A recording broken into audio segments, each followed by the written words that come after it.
Hello everybody, welcome back to Time of the Whovians United. In today's video, myself, Corey, and our good friend Joe, who's also known as the Confused Adipose, will be discussing what a part 3 would be like if Daniel Barton won at the end of part 2. Anyhow, let's get straight into the video.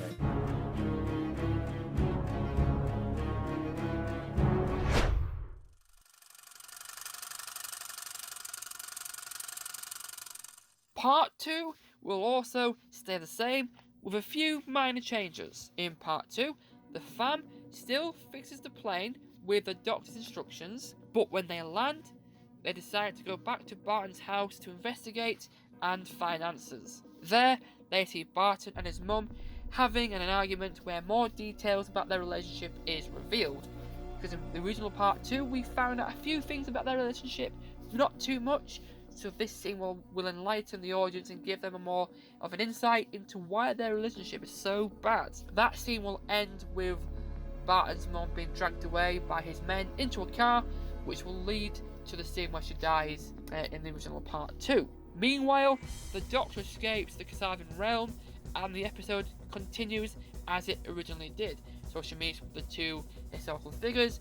The Master and her meet on the Eiffel Tower. She records the conversation. That's all the same, but when she tries to escape in the Master's TARDIS, it's actually locked. She can't get inside, so she decides to try and use the Silver Lady, but the Master foresees this and tampers with it. This means she can't make a direct link to present-day Earth. When she uses the Silver Lady, it'll be like a randomizer. She'll go through and she's got no idea where she'll end up. So she takes the risk, she jumps through the Silver Lady, and she just keeps doing it and doing it and doing it until she will eventually reach present day Earth. Part 2 will end with the Kasabian coming out of all electronic devices like he did in Part 2, but that's where it's going to stop with the cliffhanger. Yaz will still try and touch the screen, she'll reach out, Graham's going to stop her, and then Graham's going to get affected, the Kasabian's going to get hold of him. That's where the episode will end. Part 3 itself will open 1 year in the future. There's been a time jump, and we will see that the Earth has almost been destroyed. There's no people, but Earth has almost been destroyed. There's just Yaz and Ryan. We will see the Doctor eventually teleport from the Silver Lady into present-day Earth, which is 1 year in the future, and she will witness the devastation that has occurred.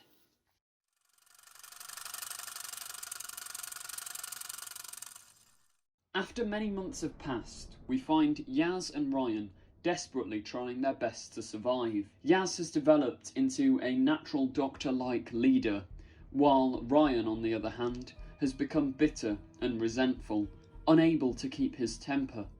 He is angry with the Doctor. He wonders if he wants to keep travelling with her.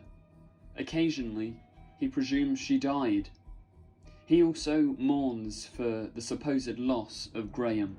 Up until this point, the Doctor is nowhere to be seen. We're now 15 minutes into the runtime. Ryan and Yaz are cornered by the Master and some of his guards. Just as all hope is lost, they are saved by the Doctor's newfound historical companions. The Doctor confronts the Master, confronting him about Gallifrey and what he said atop of the Eiffel Tower in Spyfall Part 2.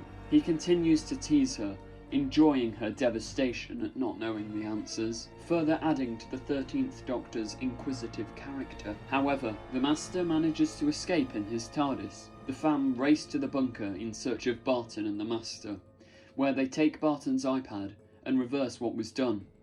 The Doctor faces the Master once again, where the same sort of scene takes place. The Doctor shows the Kasabian the recording of what the Master said. So how does Spyfall Part 3 end? Well, that's quite easy because in fact it's quite similar to Part 2's ending, just with a few differences. An example of this is when Barton runs off and never seen again. Ryan would tackle Barton before he runs off to the sunset. And yes, Ryan would probably say something cringy. Ugh. Oh dear. Anyways, Barton will go to prison for his crimes and the Master will be trapped in an upside down rip-off place. Yay! Ryan would hug Graham after thinking he was dead for months, and obviously this will be a running theme between the two throughout the series, because we do see this with all 55 and essentially the Cybermen when Ryan thinks Ryan will be dead or something, he just wants him to be safe. Anyhow, everything stays the same, like the Doctor explains how she saved them from the plane crash, and the Doctor visits Gallifrey alone, with the Master explaining what happened, along with the companions confronted her about who she really is.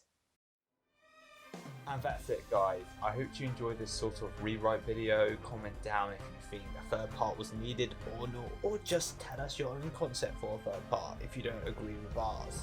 We also got to say a massive thank you to Joe, the confused Adipose, for joining us today. His channel link will be in the description below. And also subscribe to us, as we're on a quest for hitting 900 subscribers.